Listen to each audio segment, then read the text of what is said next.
My name is Dawn Ruggiero. I am one of the co-vice presidents of the PTA board here at JFK. Thank you for coming. This is the district-wide PTSA Music Candidates Night. We have 2 candidates running for the Board of Education seats effective July 1st, Carrie Cunningham and Glenn Niles. They are going to give brief introductions to themselves. I do have several questions, so when their introductions are over, I will ask them questions and give them a few minutes to answer them, okay? Thank you. Go ahead, we'll have Carrie start first. Hi everybody, my name is Carrie Cunningham. Thanks for coming out tonight. I've lived in Brewster for about 13 and a half years. I have 3 kids in the district. I have 1 in high school, 1 in middle school, and 1 in CV Star. I've coached CYO basketball. My husband's a coach. We've tried to be very involved in what's going on in the kids' lives in school and sports. And I felt like this was the next step to get more involved in the education side of things. I'm a lawyer. I work in White Plains. And I think that's about it. Excuse the mic, sorry. My name is Glenn Niles. I've been in Brewster for about 10 plus years now. I have 2 kids that are in the school system. One is currently in high school, and I have a daughter who's attending CV Star right now. I also, like Carrie, I'm involved in sports. I currently coach out of the Brewster Sports Center under the AAU program. I'm an AAU basketball coach for a 9th grade team, and I just inherited a totally new 4th grade boys team. I did CYO a couple of years back when I first started out, and I'm looking to take the next step here, and it would be, a great experience as I go through this new journey, and see how things go. Thank you for coming out here.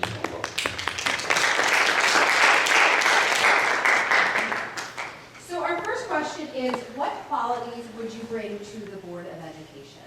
Glenn, why don't we start with you? I think my qualities that I bring, I'm very detailed, I'm very persistent. I'm a very go-getter individual. I follow through on whatever commitments are out there. I challenge myself to actually achieve the highest potential. And I also, in a team environment, I also challenge those that are in the team with me for us to get the best product out there. I like to know what's going on. I like to be educated on whatever it is I'm doing. In my profession, I advocate for a living, whether for my clients. So if you give me something that I'm going to focus on, it's 100%. I'm diligent, and like Glenn, if things are, it's important to me to do well in what I do. So I'd much rather advocate for the kids in our schools than for anything else. So I think I can bring, I'm smart, I listen, I understand issues, I can figure out what's important and what's not, and I can make decisions, but I think I'm open enough to listen to people, and I can have my mind changed if it's appropriate.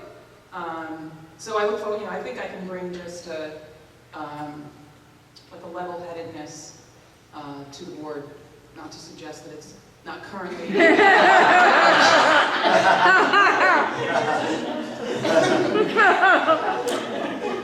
Thank you. The next question. As a new Board of Education member, what will you be focused on or prioritize during your term? Carrie, do you mind fielding first? Sure. Well, I think as a new Board of Education member, the first thing I need to focus on is getting an understanding of the issues facing the district, a better understanding of the role that the board plays, and how, as a board member, I can help the district do better. I mean, that's what we're all here for, is to try to get the best out of the district for our kids. So I think the first thing I would focus on is really listening, to figure out what are the issues, what do we need to focus our attentions on, and what don't we need to focus our attentions on, sort of figuring out what's important and what's not. But I certainly understand that as a newcomer, you know, you have to take more of a listening and learning approach to things. But that said, you know, I'm not a wallflower, so if I'll ask questions and I'll try to, you know, quickly get up to speed as quickly as I can, you know, to forge ahead with everything the district's trying to do. I'm actually going to take this mic off. Go for it. Stop it down. Just to kind of piggyback off of Carrie as well, I think stepping into this role, my focus will definitely be what are the current issues that are happening, what are the major issues that are striking right now that is of concern. I think for me, it's to also get the knowledge base and get the experience of what my expectation is as a board member coming into this role. So I think for me, it's basically knowing what issues and how it's currently being handled and addressed, and then we go from there to see what type of footprint I can add or what type of solution I can also bring to the issues that are out there as well. And I apologize, I didn't mention before, I'm a service delivery manager. I manage 26 people in 5 different locations in the States, LA, San Francisco, Chicago, Kansas City, and Stamford, Connecticut. So this is, everyday issues I'm always faced with. So again, walking into this and getting to know it, the topic of concern definitely would be what hot issue is happening right now. Great. Thank you. The next question, and Carrie, I'll have you answer now, if you don't mind. As we reflect on this past year and all of the celebrations of success, please name 2 successes you see in the Brewster Central School District and 2 challenges you would like the board to focus on in this next year. Okay, one success, and I think it's still a work in progress, but I do view it as a success. Last year, and with the rollout of Common Core, there was so much unease on the part of parents and teachers and students, and it was just such a, everywhere you went, people were talking about it and complaining about it, and I felt, you know, does everyone really understand what this is? And I feel like now, with some time passing, another school year, things have settled down, people are adjusting, kids are adjusting, and I don't hear, you know, so much of the complaining. So I feel like the district, it was a tough situation. It was sort of, you know, abrupt in the rollout for everyone. But it seems like the district is finding ways to deal with the standards of Common Core, but in creative ways that are working for the kids and the teachers. So I think, from my perspective, that's one success. I think another success is the building going on at the schools. I mean, I think it's, not just practically speaking, obviously you don't want the kids not having an art room or being jammed into classrooms that are too small, but when I see the growth in the building sizes and the snack bar for the turf, everything, it makes you feel like there's success around us, you know, that things are rolling in the right direction. And was it also 2 challenges? Well, I think, I mean, the challenges are, I think, always the number of kids that we have enrolled and being able to teach each one of them in the way that each one of them needs to be taught. That, I think, will always be a challenge. And another challenge, I'm not sure. We can come back to you, or you can Yeah. think about it. Len, the same question goes to you. 2 successes and 2 challenges, please. Sure. One of the successes which I kind of was involved in the build-up was actually the football field. And I coached at that time in the youth organization for Brewster Bears.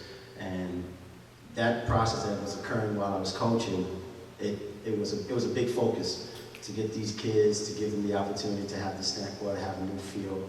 It just brought them, you know, such an excitement that they were so totally embraced that this was happening. The other thing was the construction that's currently going on, the expansion of these buildings, the build-outs that's happening.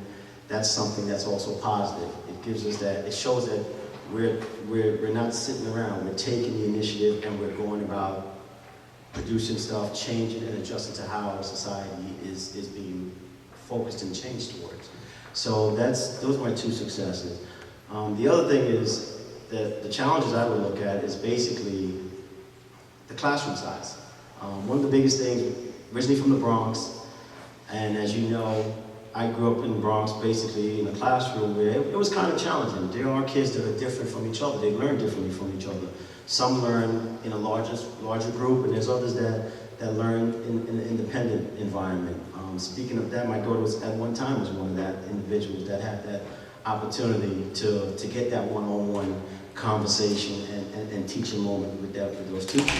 So I think the biggest challenge will always continue to be a challenge is that you're going to be faced with that. The parents are not going to want, sometimes they're going to want their kids to be given that opportunity to perform better in an independent environment versus a large group of a classroom. The other one, I think, personally, I don't know what for the challenge piece, the second one I would look at, I would probably say something for me. I don't know, I'm learning this part of the board.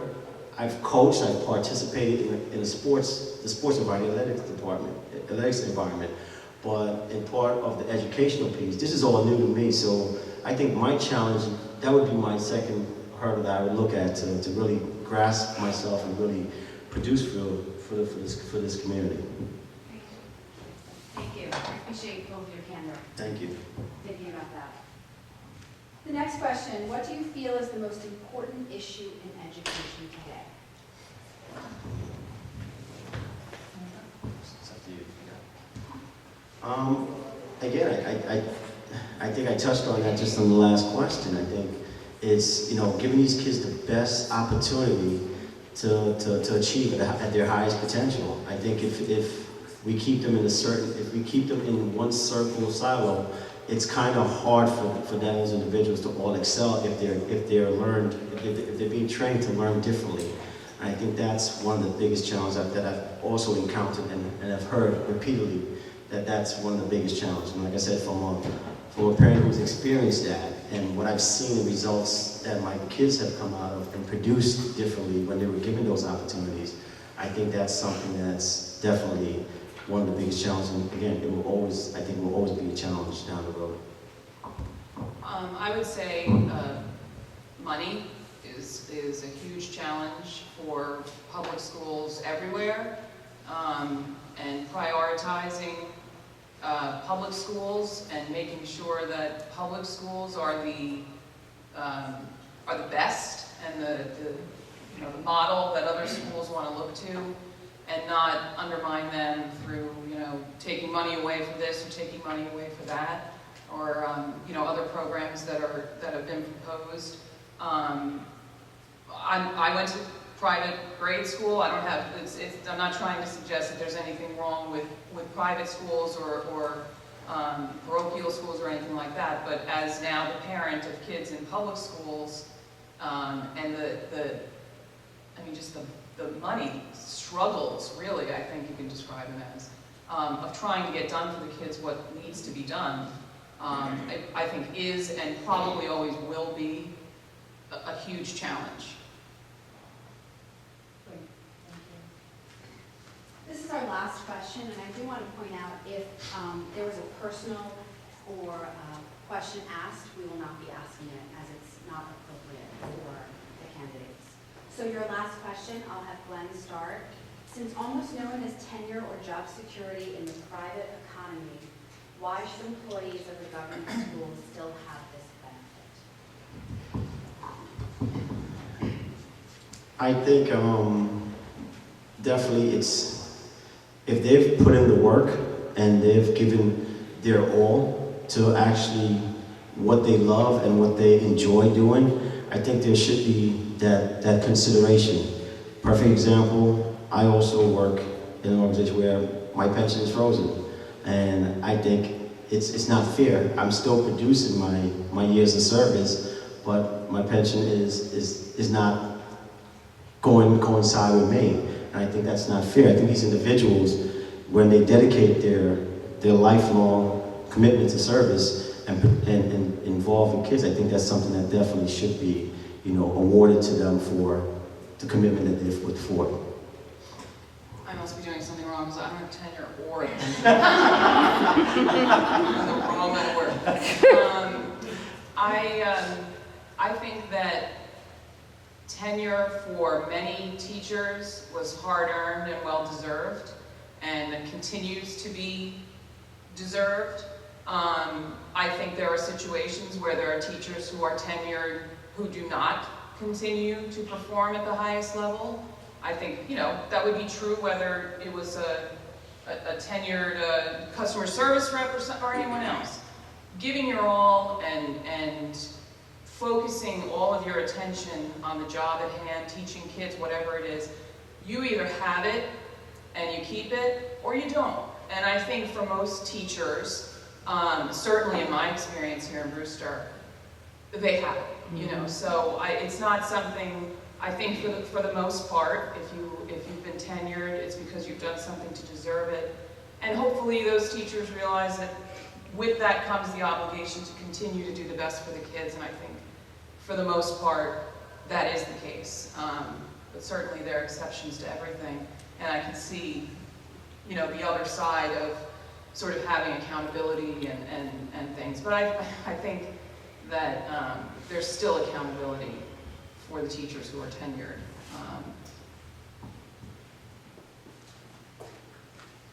Thank you both very much. We appreciate your open, honest answers. Carrie and Glenn will be here afterwards if you do want to chat with them. We do have some refreshments in the front. We appreciate you coming out tonight. Thank you and have a great evening.